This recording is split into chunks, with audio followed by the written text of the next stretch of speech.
Code Genie, what is AI?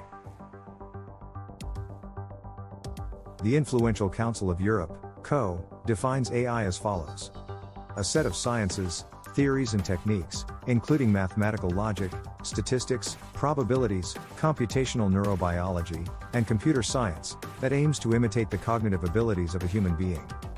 This description is perhaps the most comprehensive and accurate definition of AI. It is holistic because it incorporates all the AI disciplines such as mathematics, statistics, computer science, and computational neurobiology. Another definition by Investopedia that is equally inclusive but highly simplified refers to AI as a simulation of human intelligence in machines that are programmed to think like humans and mimic their actions. Both definitions have something in common: machines have to be programmed or simulated to mimic human abilities. All efforts with AI can be narrowed down to giving machines the ability to do what humans can do.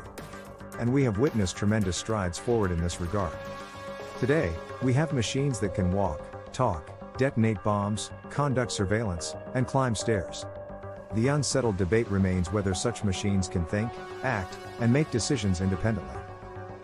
Please click the subscribe button below if you enjoyed this video. Visit us at code-genie.ai. Please click the subscribe